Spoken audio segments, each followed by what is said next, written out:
Hello students, so today in this lecture we'll solve more questions related to the solvency ratio, and let's just start with the first question. Here the data given to us is land and building, which is 15 lakh, plant and machinery 6 lakh, intangible assets 1 lakh, inventory 5 lakh 50,000, trade payable 1 lakh 20,000, trade receivable 1 lakh 70,000, and our long term borrowings as 12 lakh. And for calculating the debt equity ratio, we want long term debts and shareholder fund. For calculating the long term debts, we want long term borrowings and long term provision, and in this question only the value of long term borrowing is given to us, that is 12 lakh. So long term borrowing is a long term debt only,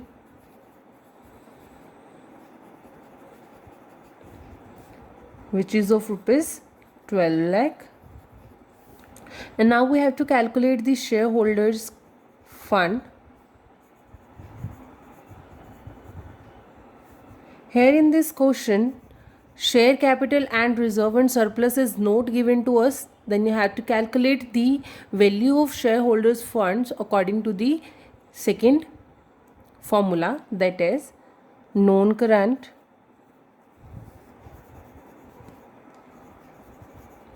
assets plus current assets minus current liabilities plus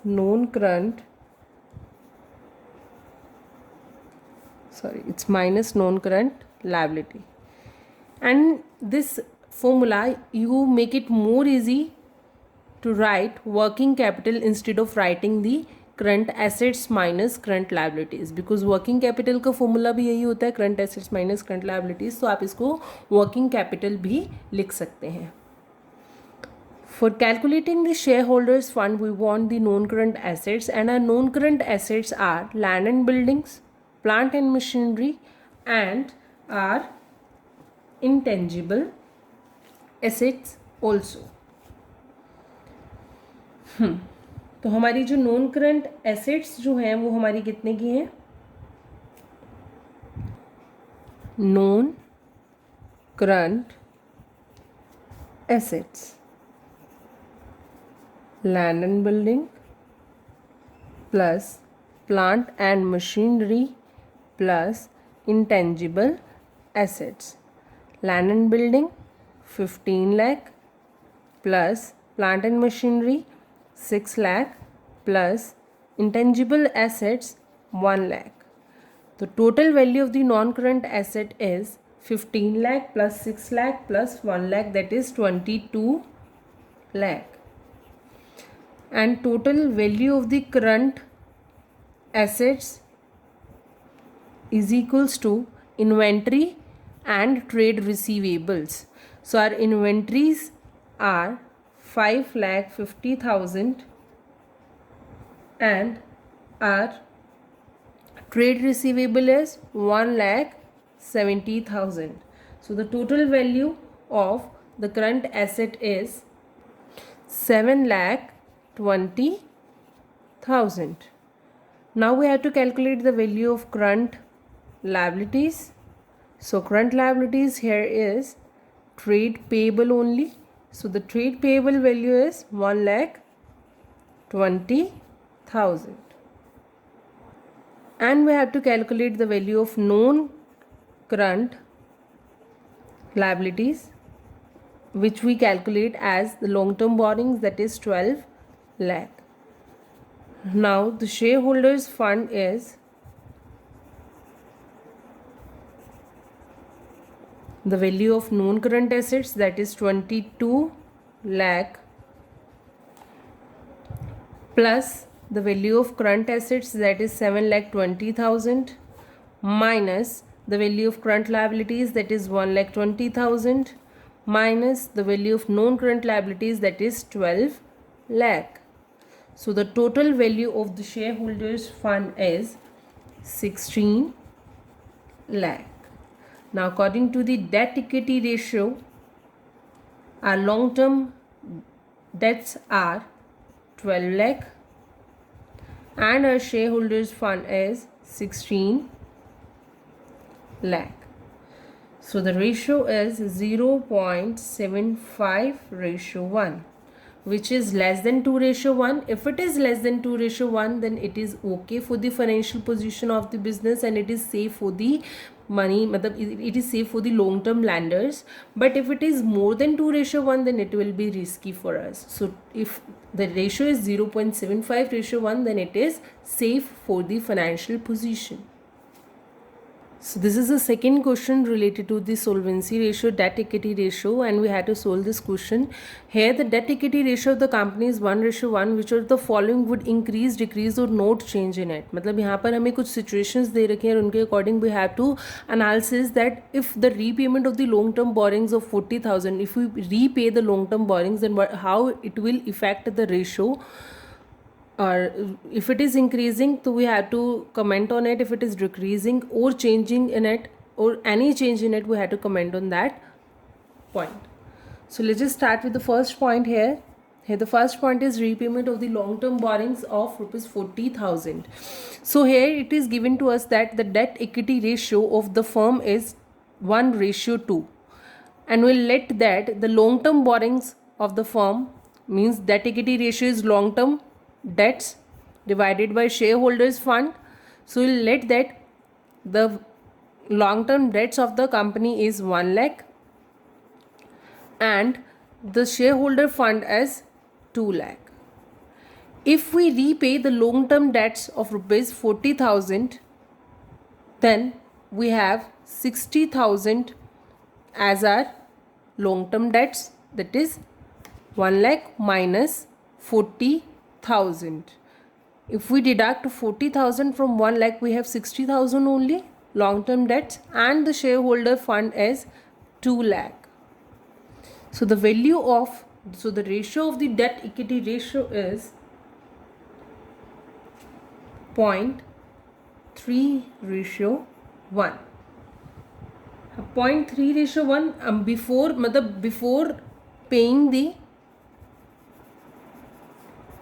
before paying the long term borrowings,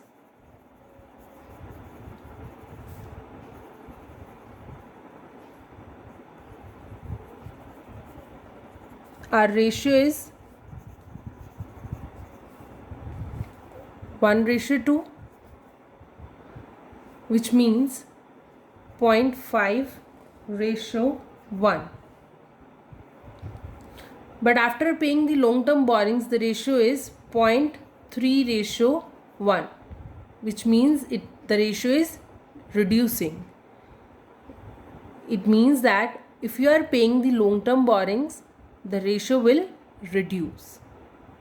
Second part is purchase a fixed asset of rupees 50,000 on long term deferred payment basis.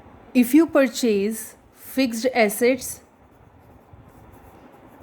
of rupees 50,000 on credit on the long term deferred payment basis, it means you are increasing your long term debts. आपके पहले जो long term debts थे वो कितने थे, 1 lakh के, now you are increasing it by 50,000.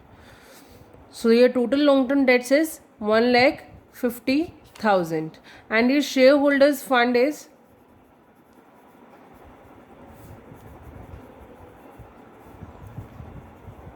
2 lakh. So the debt equity ratio is 1,50,000 divided by 2 lakh.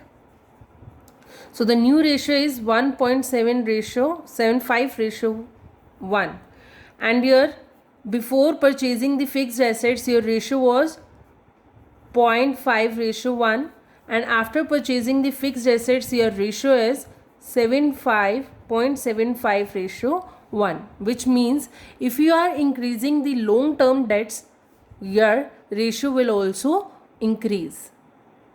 If you are increasing your long term debts, which means that your ratio will also increase. And the third part is issuing the new equity shares of rupees 75,000.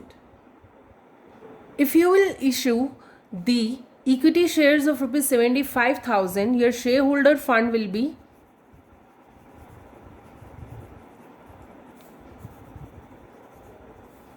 2 lakh plus 75,000, which means 2,75,000, and your long term debts is 1 lakh. So your revised ratio, that is long term debts divided by shareholder fund, 1 lakh divided by 275,000. So your revised ratio will be 0.36 ratio 1, which means that if you are increasing the shareholder fund,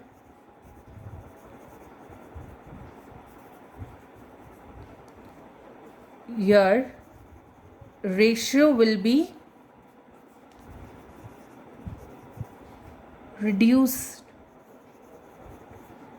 or decreasing.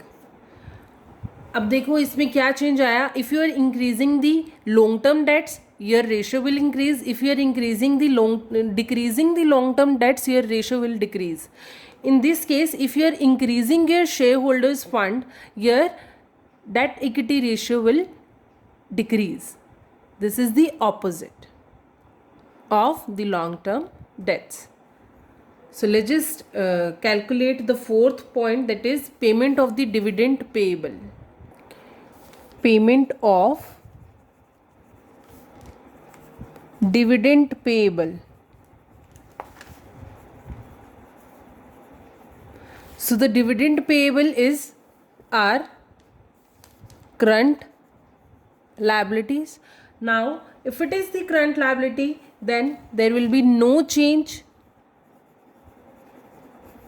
in long term dates, क्योंकि ये long term dates के ऊपर कोई effect नहीं डालेगा. हमारे long term dates जो होते हैं वो हमारे नॉन करंट लाइबिलिटीज़ में होते हैं, इसलिए करंट लाइबिलिटीज़ का पेमेंट या करंट लाइबिलिटीज़ की इंक्रीज़ होना या डिक्रीज़ होना हमारे लॉन्ग टर्म डेट्स के ऊपर कुछ भी इफेक्ट नहीं डालता. और neither it will change the shareholders fund and nor it will affect the long term debts. So the payment of the dividend payable will not affect the debt equity ratio. No effect on debt equity ratio. And our fifth point is goods purchase on credit. If you are purchasing the goods on credit, it means it means it will affect only the inventory or the trade payables which are related to the current assets or the current liabilities which are not directly related to the long term debts and the shareholders funds. So there is no effect on debt equity ratio. And the sixth point is payment to the trade payable. If you are paying something to the trade payable, then there will be no change since both the long term debts and the equity remains unchanged, because it will affect only the current assets or the current liabilities. If you are paying the trade payables, so it will affect only the current liabilities, not the fixed assets, not the non current liabilities. So it will not affect long term debts and the shareholders fund. So there is no effect on debt equity ratio. That's it. Thank you so much.